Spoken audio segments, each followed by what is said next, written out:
God made man, but he used a monkey to do it. Ape's in the plan, and we're all here to prove it. I can walk like an ape, talk like an ape. I can do what a monkey can do. God made man, but a podcast supplied the glue. Don't know it. Never know him. No idea. It's from Mighty Joe Young. Is it? No, it's just, Yeah, it was the tagline. making shit up.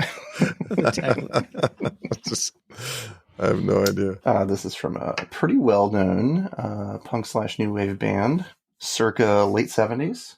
Oh, God. Television? Mm-hmm. That was going to be my guess, honestly. Was it? No. A little bit more whimsical. The Voivods? Late 70s? Late 70s. The Buzzcocks? No. Good He said guess. new wave. No, I think he said punk, right? Punk and new wave. Punk and new It wave. depends on who you ask. I think most of America would be like, oh, that new wave band. But Talking heads. folks in the know they started off punk. From Akron, Ohio. The Black Keys. They're from Akron, Ohio. Are they really? Yeah, they are. Yeah. No, I do not believe they were active in the late 70s. I know it. It's 311. Nope. It's 311. Everything is 311.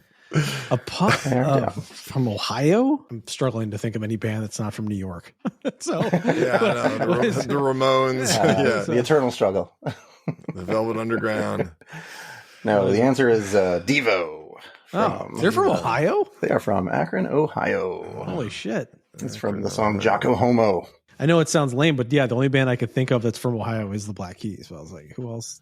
Resisting Googling bands from Ohio right now. I know, right? Because I know I like those type of things where I'm like, wait, do I know anybody? All right.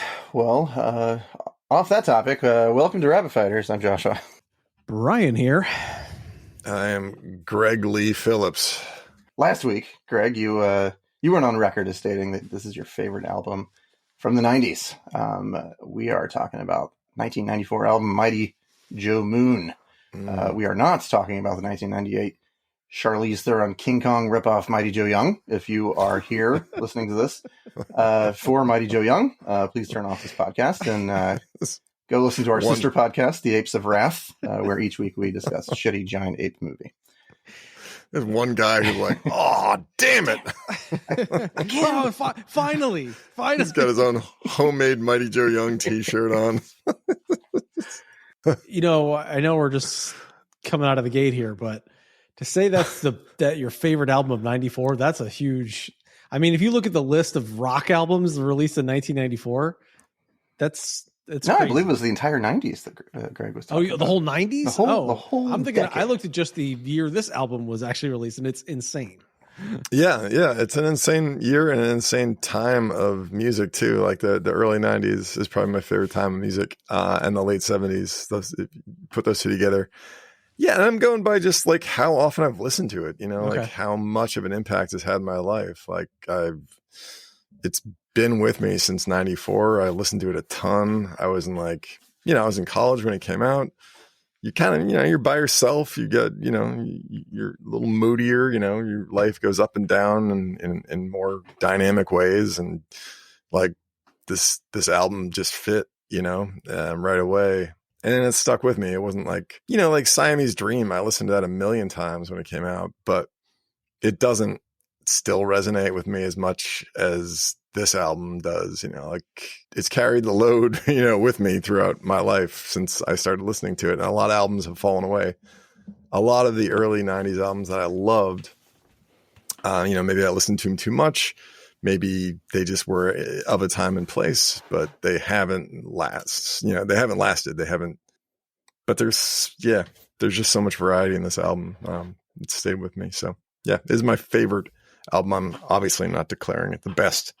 Heard here first, Greg's hot take that Weezer's Blue Album is not a timeless album. That's what he's saying. Because it came out in 1994. I've heard it so many goddamn times though. And, again, like it's pretty angsty, but it's angsty in a different way. I feel like I've outgrown it a little bit, it doesn't have the same resonance with me as it did back in the day. Only in Dreams I'll Never Get Sick of. That's the incredible song. That's one of the best songs I can think of from the early 90s. Yeah. I only mentioned that because we talked about Weezer in a previous podcast. Totally.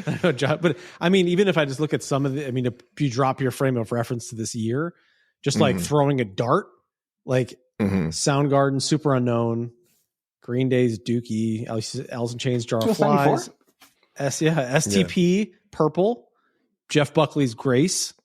You have Crooked Rain by Pavement, Monster by REM, 16 Stone by Bush. Like, it's crazy. Like, no trouble with the Bush there. Well, yeah, I he was waiting album, for Razor Blade. I was too old for that album. I Park was Life too old. by Blur. Park Life's great. Vitology.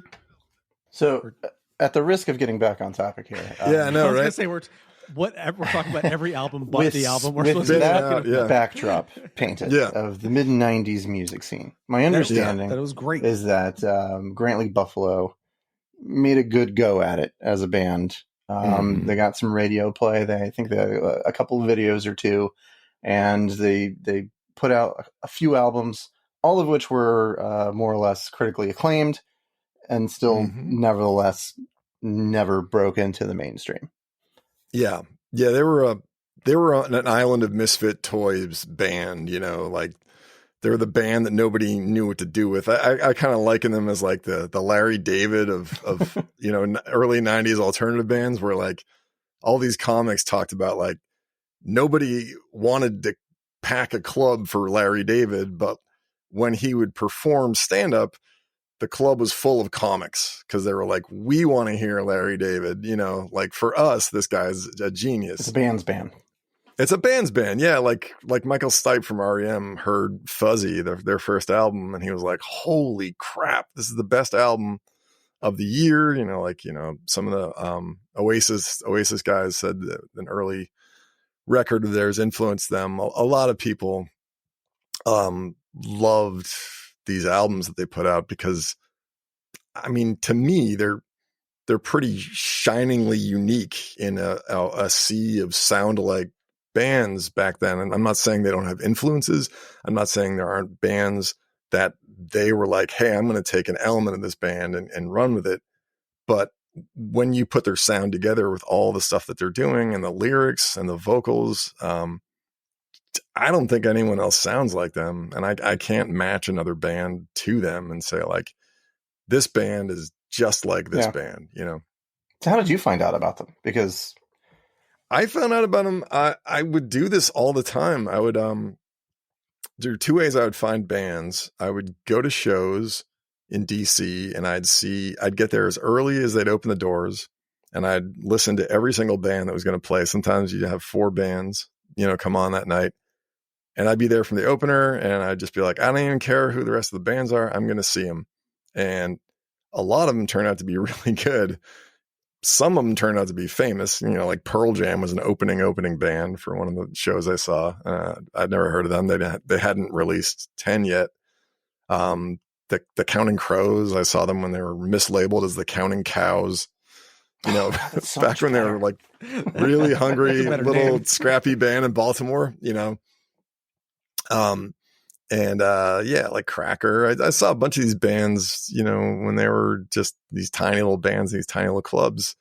And that's where some of the magic is of seeing live shows, where I just love finding a band and being like, holy shit, this band is incredible. And there was 11 people here, you know, like it's just so intimate and it's so much cooler. And I'd find them that way.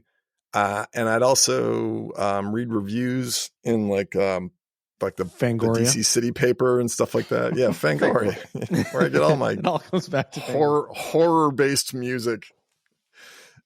Yeah, I'd go to the city paper or whatever and read that.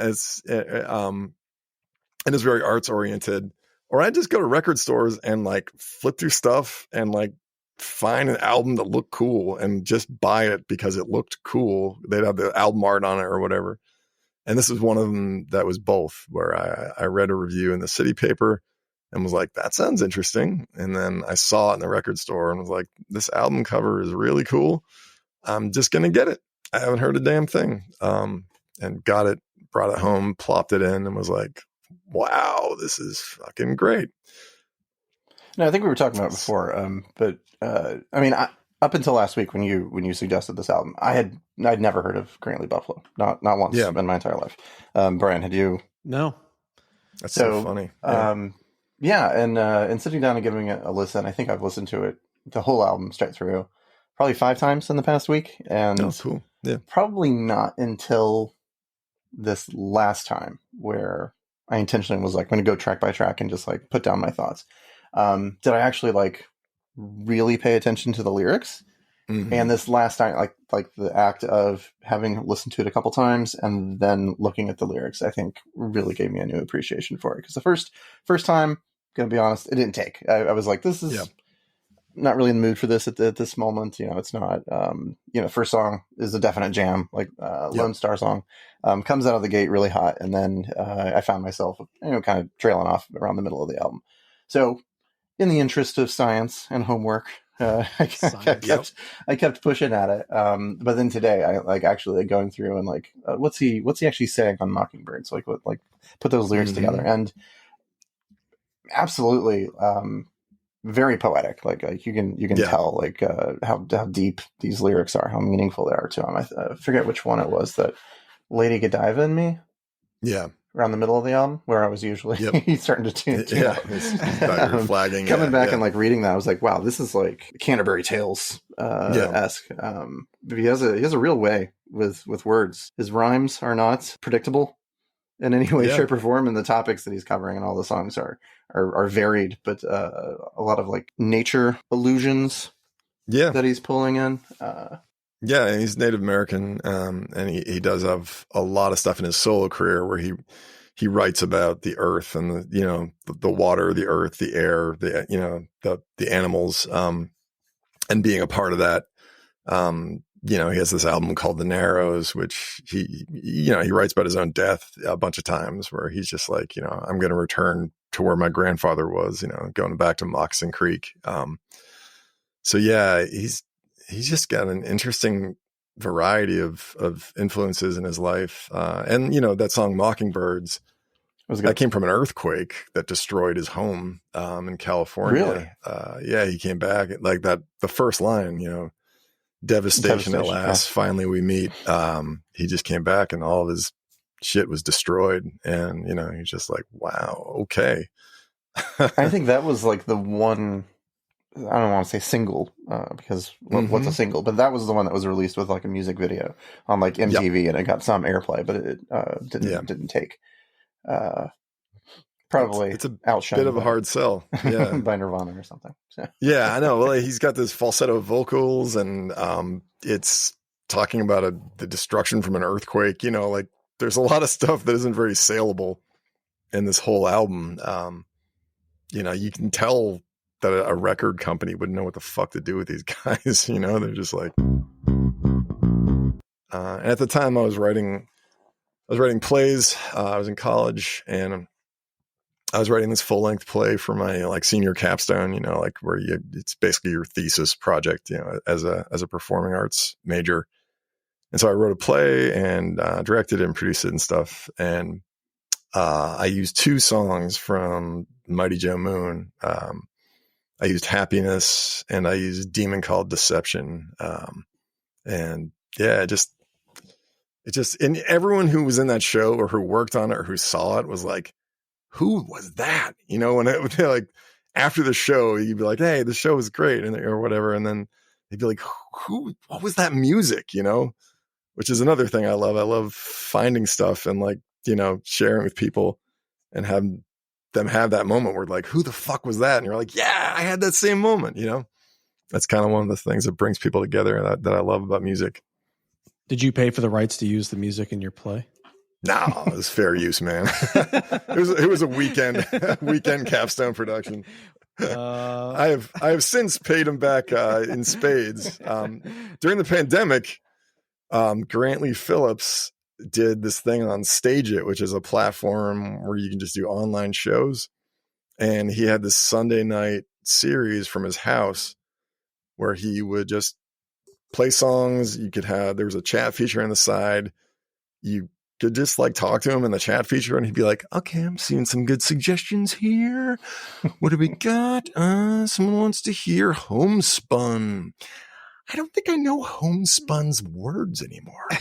Let me see if I can dig that up. I got the binder here. Let me bring out the binder. It's the big binder of songs. And he's just like this very entertaining individual too. He's kind of a troubadour. He's a storyteller. He does voices and stuff. Yeah, he said he's on Gilmore Girls. Yeah, he's on the Gilmore Girls. The people who the husband and wife team that wrote and produced the Gilmore Girls loved his music so much that they made up a character so they could have him on the show. They were like, we just want him around us. And so they just wrote a character called Troubadour, and it's Grantley Phillips walking around the fake town of Stars Hollow, playing songs and just walking past scenes as people talked and being like, heavenly, weirdo. It was just disappearing. Laughing at that town. What is it called? Stars Hollow. What's the plot of Gilmore Girls? I don't know. I've never seen this show. I don't know. My wife loves that show, and the plot of the show is like it's a divorced mom and her preternaturally like intelligent and grown up daughter, and they live in this charming, quirky town that doesn't exist. One of those towns that people in Hollywood invent, where there are string lights hanging everywhere, and everyone is charmingly eccentric. And people talk like they did in old, like 1930s movies, like, like they have this really rapid fire dialogue. Is the plot twist that they're dead and they're actually like in purgatory? Yeah, it's Beetlejuice. It's like a modern day Webster. Webster? With the little guy? Emmanuel Lewis is the next door neighbor. I don't know the connection there. Like a really sharp little kid. Isn't he like 30 though? I don't know. Yeah, he was always Webster. Is he like 30? He just happens to be small. I don't know. It's funny that you say that because there's all these shows. Sometimes Jen watches them where it's just like some fake Southern town. And it's like, they all get together. Yeah, it's like this place that doesn't fucking exist where everyone likes each other. They're charming and witty. Like this doesn't happen anywhere. Like, right. It's central casting town where the head of the diner is a guy who wears plaid shirts and is named Luke, and he's like a salt of the earth fellow, and everyone's like, why doesn't that lead lady fall for Luke? He's a fine fellow. And you're like, I'm sure given 5 or 6 seasons when they start running out of material, she will fall for Luke. The entire town's attractive. Like there's no exactly. The whole town. Or quirky. Like there's there's like a chatty friend who runs an inn. People love the show. It's fuel there. Yeah. They give enough quirky stuff. They give enough funny stuff. It is a smartly written show and stuff like that. It's just too smart sometimes where you're like, this isn't how people talk, but cool. They hired him just because they wanted him around. And he needed the money. He didn't need the money, man. Not back then. I mean, he probably now the way the record industry has collapsed and you can't make money at all if you don't tour. I think he gets residuals from it still, so that's pretty sweet. But according to his website, he's still producing albums and touring. So yeah, he is. Yeah. He lives in Nashville, right near me. He moved to Nashville in like 2014. Is that why you moved to Nashville? No, it is not. But I do have a son named Grant. Your son Grant? Yeah. I do have a son named Grant. And it did factor a little into the calculation of me thinking it's a cool name. Oh, nice. A friend of mine from high school named his son Grant, and I never expected to have kids, but I remember tucking that one away, being like, Grant, that's a cool name, man. It's just a real solid sounding individual's name, and tucking that away. And then, after that, hearing Buffalo Grantley Phillips and stuff like that. And it just added to my enjoyment of the name, for sure. Do you know what the history is of his name? Why it's Grant and Lee, two opposing generals? No, I'm not. Yeah, I know, right? Pick one. I didn't actually even think of that, Grant Lee. But yeah, I'm not like a super fan. I don't know all kinds of stuff about him, Grant Lee Phillips. But live in the same town. Go knock on his door, dude. We're just north of there. But yeah, going back to the pandemic thing, he would have these shows at his house Sunday nights, and you'd stream in. and you'd pay what you wish, but it was cool because you got to know other people in the chat, and like, it was a real kind of like social anchor during a really weird friggin' time. And I mean, I had my family and stuff, but some of these people might have been just living by themselves in an apartment, just stuck in an apartment and getting online Sunday night at like 9 or something. And it was really immediate. You could just ask him stuff and he'd tell you stories. Like, he brought his mom on at one point on Mother's Day to sing Crazy by Patsy Cline. He was like, my mom's going to sing Crazy. And it was great. I was like, she's really good. It was crazy just to see this dude's mom. And like, he's been with his wife. Grantley Phillips has been with his wife since like the 80s. I think it's interesting, circling back to what you were saying before. I was too young. I mean, and you see those albums that came out, I was 14. So yeah, there's, I was I was knee deep in Dookie. You mean the album Dookie? Yes. Or you worked at a farm. But yeah, so something like this totally would have been off my radar. You were in college because you're so old. Yeah, I was in college. Yeah. But yeah, I could see this finding, someone in college radio's ears. Why this doesn't find an audience? Because even I'm surprised I'd never heard of him. And the fact that even I kind of went down that because this album is folky. I wouldn't go as far as saying, there was kind of a revival of like alt country with like Uncle Tupelo and Wilco and whatever. So, and I'm surprised something like this hadn't bubbled up like in my consciousness but I guess it's kind of more, it feels more folky, but it's interesting because it's a good album. And it reminded me of that scene in High Fidelity where he's like, I will now sell 5 copies of the Beta Band. Yep. Like, I feel like you could put this album on and be like, I am now going to sell 5 copies of my Mighty Joe Moon. And people would be like, oh, fuck, what is this? I mean, because the first song is ripping. Like, it rips right. It's got a great riff to it, and it kind of dives right in. And obviously, it has some slower songs in there, but I mean, like, it's a solid put on album. That you would, I could see this being on in a bar or something, just playing it, where it's like, it's an album. It's not a series of singles with a bunch of trash mixed in. It's definitely like a cohesive album. I feel like the default level of his voice is very Eddie Vedder when Eddie Vedder's not doing his like affectation. Yeah. If it was Eddie Vedder just singing it straight, then I think there's a lot of overlap between one song. He sounded like Fuel, the singer from Fuel. That's a rare reference. It's funny, Joshua, that you would mention that, because guess who picked Grantley Buffalo to tour with them for a little while? The Pearl Jam. REM picked him to tour with them. Pearl Jam picked him.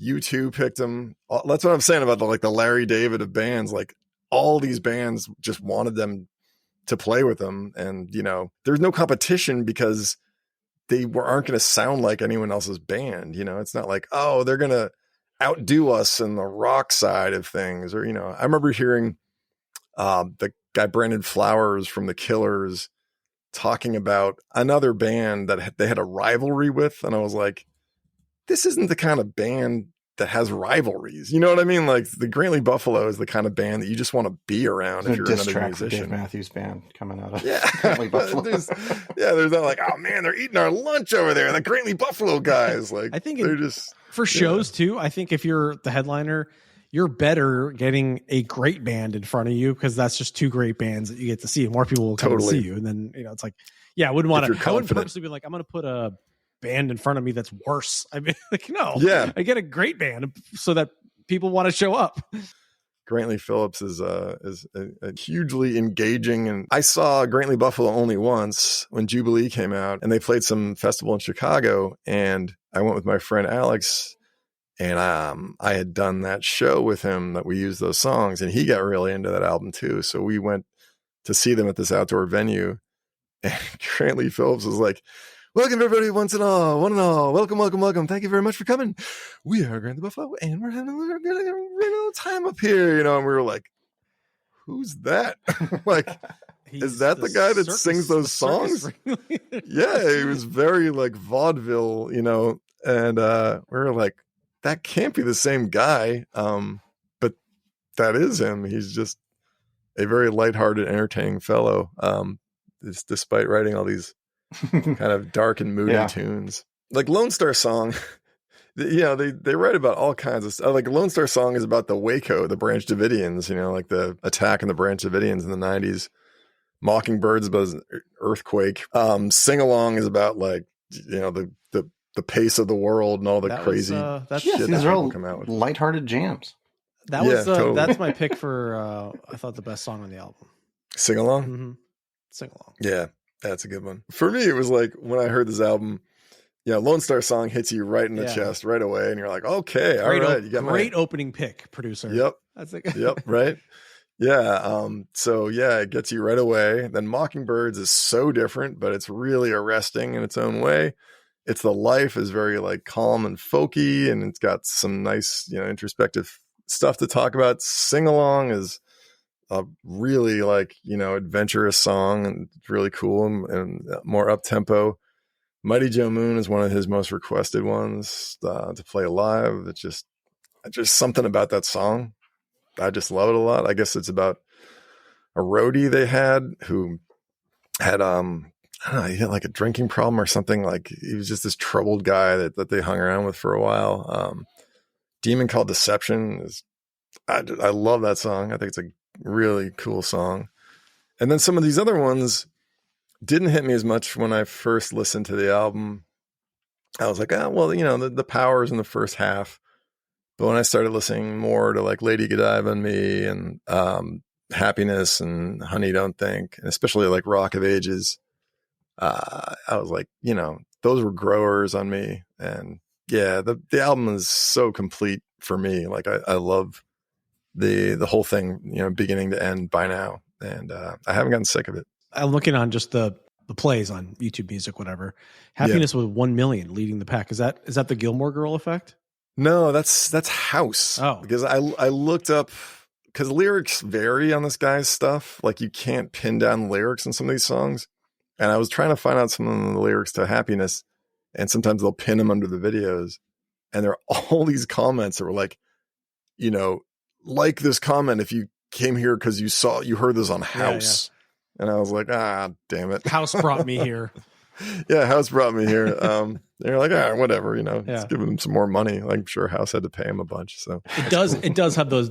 It has dramatic television vibes. You can like obviously it's in TV shows, but we were talking about this offline. But I could see how this could easily be inserted into dramatic, pensive alone scene, or something, the panning shot of just someone, like I feel like I would have run into this in a movie somewhere in the past like 30 years, but it's just an unusual lines in it. Like, it's hard, happiness hard to come by, I confess, and he's like, if you find it, share it with the rest of us.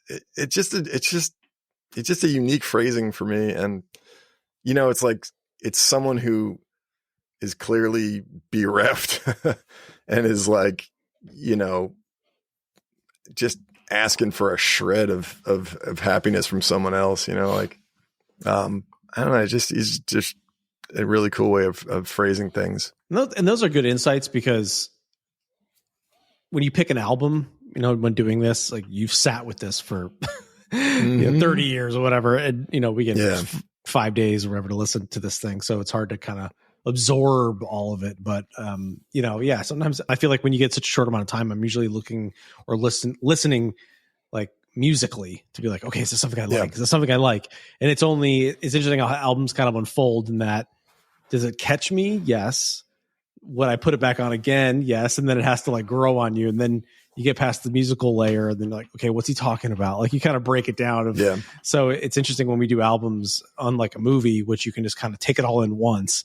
I feel like, albums have layers, and it's like, you got to suck you in one way. And then, or if you just happen to really be a lyrics first person, but I feel like for me, lyrics are always like later when I get really into the song and then I start skipping tracks to get to the ones I really want to hear. Then I start listening to lyric, like it kind of all starts coming together. So what are your impressions of the songs or in general, the album? Would you like to chime in? Last Days of Tecumseh, though short, I think is probably one of the standout tracks for me. I think it's that's one of the few, both the lyrics and the music are kind of on the same level, because if there's any like complaint that I have against the album, and it's not really a very strong complaint, I think it's lyrically much stronger than it is musically. I think the songs are good. There's nothing like wrong with them. There's nothing on there that like, this is trash. I'd have to be like in the right headspace, that if this was just on and I never heard it before, to be like, oh shit, what is this? But I'm glad I listened to it so much. I'm glad I finally got to like the level where I could like actually start reading and digesting the lyrics, because I think the lyrics to almost every single song are really quite beautiful. If I wouldn't be surprised if you told me like he came out with like a book of poetry. I like the vibe, you know, so that I'd say this, I wouldn't say if I own this on vinyl, pulling it out, throwing it on and just kind of like chilling. Like it's a good like wash over you kind of album. There's no super highs or lows. Like that's why I was saying like it feels as if something that is, and maybe that's what makes it so good for like, it's a good background type sound to me where like not that I'm ignoring it, but it's just like, yeah, it's cool. Like it has just, I mean, I kind of like nerd out on the gear and stuff, you know, instruments, and I'm kind of listening for what they're playing. It's kind of a unique blend of, he's playing a lot of 12 string, and then he plays 12 string a lot, you know, and then he's got the electric guitar, and then so there's like to add like distortion to a 12 string guitar, and like you know, he's got a couple different unique kind of folk instruments in a different way. Is kind of not something that's like new, but it's kind of for the time kind of unique in that putting some edgier rock sounds to folky instruments and things like that. So I think that's kind of fascinating to me. I'm surprised outside of just the rip and track. I definitely prefer the harder of the songs, but I think, like I said earlier, albums marinate and they sit with you, and you kind of find different, you know, you play the bangers so many times that you then start listening to the other ones a little bit more, and you know, or it just repeats and it kind of just sinks in a little bit more. So, but as far as like, I think this is a good album. I don't know if I'd say, I think maybe with time, it's a great album. You know, I kind of, when you made the Michael Stipe comment, I'd kind of be interested in hearing their first album. They have 4 albums and that's it. Mm-hmm. And they're all really damn good. Fuzzy is the first one. That's great. There's so many good tracks in that. I could have picked that.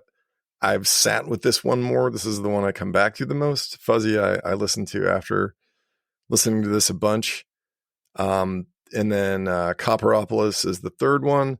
A lot of Grantley Phillips fans like that one the most because it's the kind of the artsiest, the moodiest, the most moody, you know, kind of it's got all these ups and downs and big mood swings in it. And then Jubilee, they lost Paul Kimball for Jubilee. So he's one of the original 3 of this band. And they turned out like a real rock record for the last one. It had like a hit single called Truly Truly. It has some of my favorite songs that they've made. There's so many good tracks on it, but it's way different from the other stuff that they've done. And it has one fewer of the members of the original band. So it's definitely different, but also a great album. So I could recommend all 4 of these albums. Stylistically, the one that's closest to Mighty Joe Moon is the first one, is Fuzzy. Okay, I'll check it out. Yeah, that's great. There's I do want to explore some of their other work. I did dive into the 1980s. 1980s, which is a cover album put out by Grantley Phillips. Listen to a few tracks of that. The cover Wave of Mutilation by Pixies, Age of Consent by New Order, Boys Don't Cry by The Cure. And they're all like really solid covers that definitely showcase his own style. They're not like just rehashing the same shit like Weezer did on the TL. Right. Dun, dun, dun, dun, dun. I never would have started listening to this in college, though. This did not hit me it would not have hit me at the right time in life. Yeah. Like I didn't start getting into things like this until in my 30s, I guess. So yeah, I can't say that if this had been put on for me in college that I would have been too attracted to it. But I think I would have done. I'm glad you put it up now. Yeah, he's got a lot of solo albums too. I don't love all of them, but I do love a bunch. He's got one called Virginia Creeper, which is full of much more accessible stuff. I linked out to you guys that one, The Narrows, which is kind of more a little rootsier and about his Native American background, walking in the green corn. He covers a lot of that, his Native American heritage as well. He just writes. He just keeps writing and keeps playing, keeps performing, and not everything is a 10, but that's how a musician does it. That's how you stay in the game. You just keep creating stuff producing until it brings you to the next thing. So, I have tons of admiration for this guy. He's just a neat dude. And it's funny because I literally never heard of him before, but in you suggesting this, digging a little bit, I did see on Spotify that he was cited as having collaborated with Eels. So we brought this up earlier. I did some digging when I'm like, I couldn't find the song anywhere. And I looked on Discogs and I just figured out what time period they were likely working together the same, and grabbed Electroshock Blues and went through each one of them and finally found the song that he was on. So it's Climbing to the Moon off of Electroshock Blues by Eels, which is just a fantastic album. I actually have that one on vinyl. It's the only Eels album I have on vinyl. Oh yeah. And I guess I have been listening to it for a long time and had no idea this guy was on it. There's an album called there's a movie called Velvet Goldmine. Produced by Michael Stipe. Like, he put up the money for it. I think he produced the whole thing, and he grabbed Grantley Buffalo for a bunch of tracks on that. No way. They have a bunch of music on the Velvet Goldmine soundtrack. Well, then what the fuck? Yeah. Do you know that? Yeah, Velvet Goldmine was fantastic. Yeah, I've never seen it. It was very glam, David Bowie-esque, not really a documentary, but very much inspired by the glam era of rock and roll. Yeah, because I'm looking at it. It says the whole shebang, Bitter's End, performed by Paul Kimball and Andy McKay. That's Paul Kimball's one of the members. Living Proof, Lo and Behold, Make Your Own Little Heaven. Those are all Grantley Phillips. No way. I'm going to check that out. Velvet Goldmine. I watched that. I'm looking at this thing. It says Fuzzy was on With Honors, the movie. Mockingbird's on Mad Love. In My Room was on Friends. Fucking okay. I Still Know What You Did Last Summer used Testimony from their last album. Okay. You're raping in those. Whoa, raking. We'll edit that out later. Raking in the residuals is what I was going to say. Blooper reel. I mean, you got to make money however you can, man. If that was me, I'm like, great. Use all my I know. I know. Still waiting on those Jersey Mike's dollars, guys. Someone's mad at the Black Keys for selling songs to movies and commercials and shit like that. And I think it was like Patrick Carney or something was like, the fuck out, I don't care. Yeah. Just sell my music. It's my only argument was like, this is my job. I feel like my argument was like, did you pay me for it? Like, yes. Yeah. Okay, then you can use it. It's like Toyota being like, oh, I'm not going to sell cars in Alabama. It's no way. I only sell cars to certain states or certain countries. Like, it's a job, man. It's a company. Your band is your company these days. So, all right. Do we feel the need to rate this? I was going to mention my rating in my little spiel, so I'll just say I give us a B minus. B minus. Wow, that's kind of low. Lower than I thought you'd say, based off of what you were saying. I know. That's why I said B first. Yeah. But then I was like, I said B first, but then I was thinking like, maybe it could like grow on me a little bit more. But, all right, I'll stick with B. We're going with B. I'm not. You did. That's why. Just wait. You brought I'm me not back. objecting. That's why I was like, please listen to this at least twice, because it's not, it's not like Dookie. It's not like jumping out in your lap like a lap dog. I knew instantly within the first 5 songs that this would be an album I'd be into. Not necessarily like an album I would gush over or something like that, but completely cool with this being in the library, of something that you grab and just throw on. And if it was something where I saw and I was like, I'll listen to that again one day. That's like, DC area, like C area. Yeah. Like, Yeah. You know what's next to this album that I don't pick, and I pick this Yeah. over? Tom Petty's Full Moon Fever. Mm. These two are side by side. I pick this one 99 times out of 100. I'm going with Gravity Buffalo. Yeah. Again, the Full Moon Fever is so overplayed too. It's just some of the shit on there I can't hear anymore. I just try and keep looping people back to our older episodes, so they're gonna be like, "What are they talking about? How do they know so much about Full Moon Fever?" Oh well, you'd have to go back into our catalog yeah. to hear about that. Rabbit Fighters and TP are like to hear about that for free. Yeah. That's a deep cut episode. There's no paywall here, friends and back neighbors. before we had No the mic paywall. situation sorted out. Back when we still had echoes and poor editing, we had poor sound quality. Poor sound quality. That was before Jersey Mike's sponsored us. Oh yeah, and now we have such good equipment. Shout out to Jersey Totally Mike's. different shop now. Wouldn't it be great if we just act like they're our sponsors Yes, I so wanna do much that. that they just become our We're sponsor? gonna get a cease and desist from Jersey Mike's. Please stop this on your phone. It's like putting a job title under your email signature that you want, and then suddenly like people just refer to you that way. We're manifesting. This podcast. Sponsored by Jersey Mike's. A sub above. We're a sub above. Sub above. It's a podcast. It's a sub above.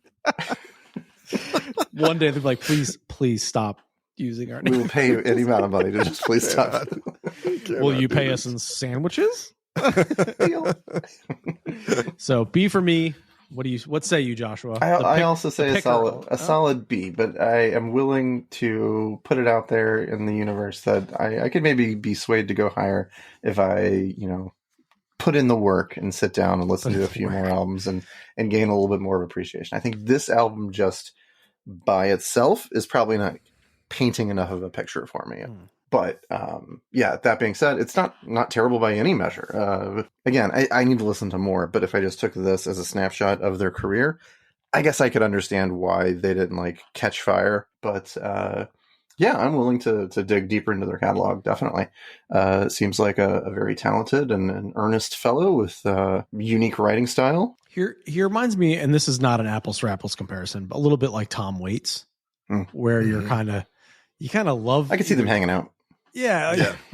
Either he's a storyteller. He's but I know some. I really like Tom Waits, but I know some people that hate Tom Waits or that his voice bothers people. But it's kind of like that. I don't know if this album's an acquired taste by any means. I think it is very accessible. It just needs to find the right people. It's funny because they're big in Europe. Like when they some of their best tours when they were Grantley Buffalo were in Europe, and some of his Grantley Phillips biggest tours are in Europe still. He just goes all over Northern and Western Europe, and then comes back and plays 6 shows in the United States, but he plays 22 shows in Europe, and then they all sell great. So I have bands that are popular elsewhere. I worked with a guy in college at the library. He was really into the band Falco. and apparently I've heard of them. Rock Me Amadeus, anyone? But anyways, this guy, he was really into Falco, and to the point where he had a poster in his office. Falco? What? And they made posters of Falco? Yes. And if we need to, I can fact check this with a friend of mine from college who also worked at the library. And this guy, he's a bit of a strange dude, but he was obsessed with Falco. And he remember, he was he tried to tell me that they were huge in Chile or something. You're like, you mean the actress Edie Falco? I don't know. I should go. No. I'll Google this after, but it's some South American country that loved Falco. I don't know. Probably Argentina, because didn't Argentina absorb all those escaped Nazis? I can see Falco playing well over there. Okay, I thought you were calling Falco an escaped Nazi. That might. No, I'm saying there's a Germanic population that is settled there that might be amenable to pay attention to this. Germanic beats of Falco. We are supposed to be here. I had that album, man. The Rock Me Amadeus Falco album in the 80s. It's so funny. The beginning is this and there's some like announcer, and he's like, in 1787, Wolfgang Amadeus performed the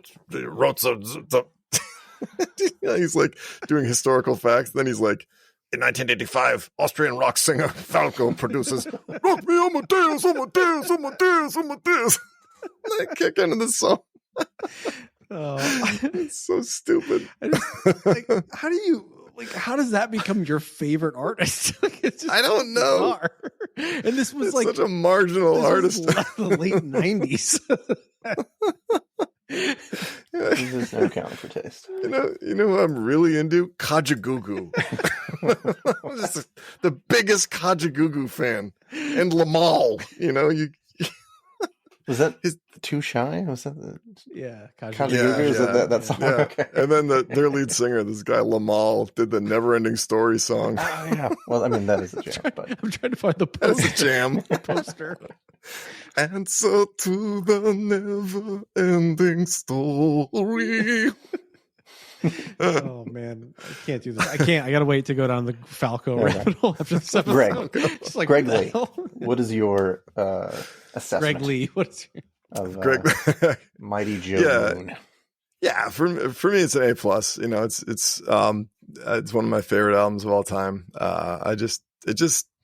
It hit me at the right time and it stayed with me. I never got sick of it.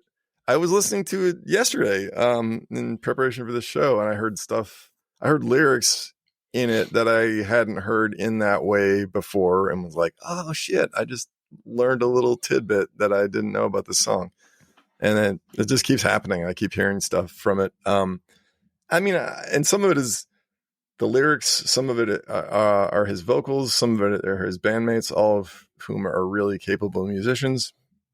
Some of it's just the layering. I mean, like, I'm looking at the stuff that he plays on Mighty Joe Moon. Grant Lee Phillips plays, he does vocals, acoustic and electric guitar, banjo, dobro, mandolin, harmonica.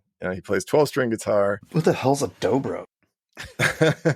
I couldn't tell you what it is, but it's a stringed instrument. It's like a steel guitar. How do you spell that? I just came up with a million pizza places. Dobro. So it's like it gets used in country music and Americana and folk a lot. But yeah, Paul Kimball, plays bass, piano, pump organ, electric organ, vocals.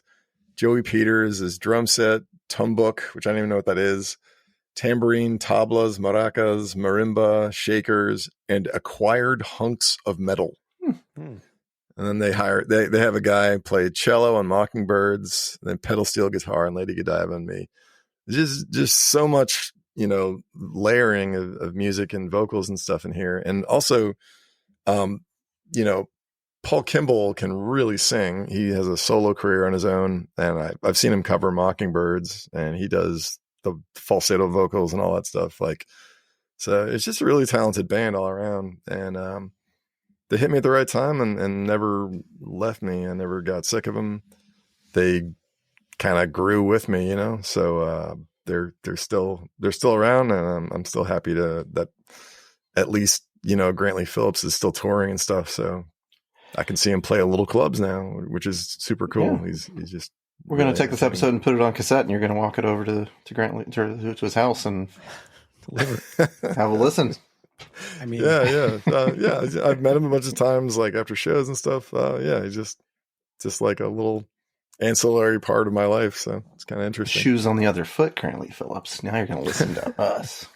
He inspired you. Right. He inspired you to pick up the pump organ, and yeah, right. Nashville's premier pump organ player now. And on didgeridoo, Greg Lee.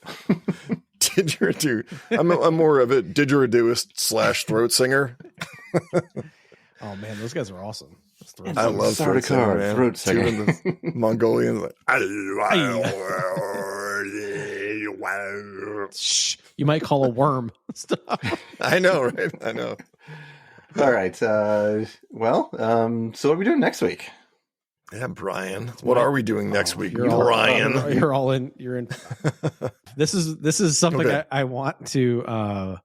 From the very get-go, this was on my list of forcing you to watch this movie. Oh man, shit! What is it time? It's time. Is it time? It's time. Is it? Is it the diarrhea solution? Yes, it is time. It is time. It is time for the 1985 Canadian masterpiece, The Peanut Butter Solution. God damn it. Here we go. It's on. But my requirement is I need at least you have to engage one of your children to watch this with you, because I want to understand it I saw this as a child many times. It's a movie that no one fucking knows about. And I feel like I need other children to see this movie, young adults, and then to perpetuate this moving forward. Is this like chicken pox? Like, something that all children have to go through? No. Well, we've been talking about this shit for years. So I know. It's God. we're truly entering our golden age here on Rapid Fighters. Yeah, this is our peak right here. If we just do this our last episode ever. Again. We're at 85. We're at 1985 again. Well, Live and Die in LA was 85 This is like 2 weeks ago. Golden era. What do you mean? I know.